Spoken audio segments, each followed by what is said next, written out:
Saudara-saudariku yang terkasih, salam sejahtera untuk kita semua. Halo teman-teman, jangan lupa like, komen, dan subscribe. Jangan lupa juga ya hidupin loncengnya. Selamat menonton channel Pak Aman. Dadah! Lalu ia pulang bersama-sama mereka ke Nazaret dan tetap hidup dalam asuhan mereka. Ibunya pun menyimpan semua hal itu di dalam hatinya. Yesus makin dewasa dan bertambah hikmatnya dan makin dikasihi Allah dan manusia. Orang Yahudi beranggapan bahwa tiap anak mempunyai 3 guru utama.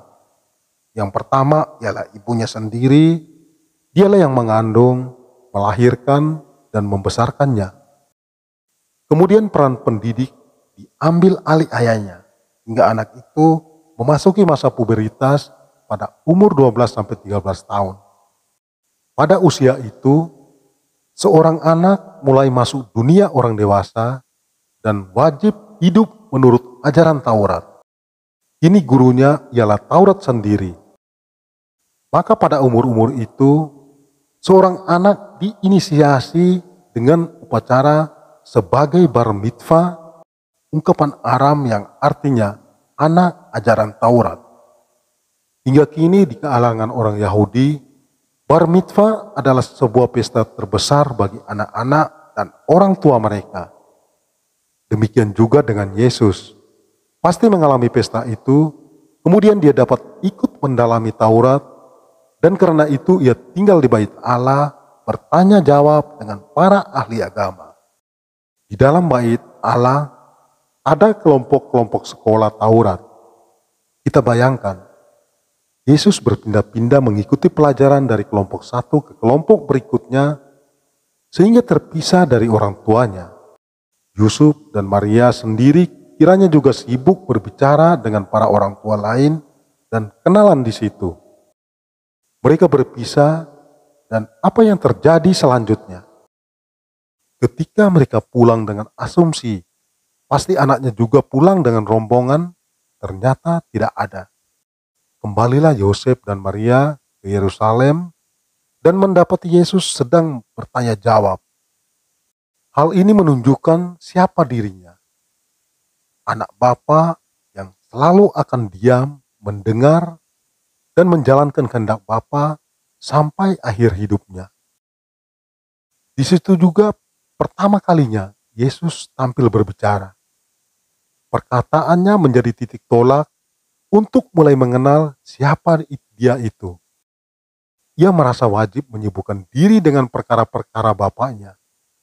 Dan mulai saat itu, kehidupan memang terpusat ke sana. Sedangkan Maria dengan fiatnya, "Aku ini hamba Tuhan, jadilah padaku menurut perkataanmu." Menjadikan kehendak Tuhan dasar dan tujuan hidupnya. Apakah dia tahu segala-galanya akan apa yang dialaminya? Tidak. Bahkan Maria menyimpan segala sesuatu yang dialaminya dalam hatinya.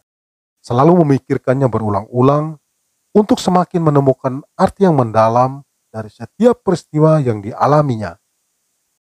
Adalah tentang Yusuf, orang yang lurus hati, yang punya cita-cita ingin membangun keluarga yang bahagia, tetapi harus dikalahkan demi menjalankan kehendak Allah dengan mengambil Maria menjadi istrinya yang telah mengandung dari Roh Kudus. Dia harus melindungi dan menyelamatkan keluarga, mendidik Yesus sebagai seorang anak yang beriman. Jelaslah mengapa keluarga Nazaret disebut keluarga kudus. Karena semua anggota keluarga mendasarkan hidup pada kehendak Allah Bapa di surga. Mereka hidup dengan selalu mencari, menemukan, dan menjalankan apa yang Allah kehendaki. Pada hari ini, gereja merayakan pesta keluarga kudus, yakni Yesus, Maria, dan Yusuf. Penginjil Lukas telah menyajikan kepada kita gambaran indah yang satu disusul dengan gambaran indah yang lain dari sang anak dan kedua orang tuanya. Kita hanya dapat mengatakan bahwa Maria dan Yusuf adalah role model yang unggul Bahkan mereka adalah penerima-penerima berkat luar biasa dari Allah. Allah juga ingin menawarkan perlindungannya dan berkatnya kepada semua keluarga di atas bumi ini.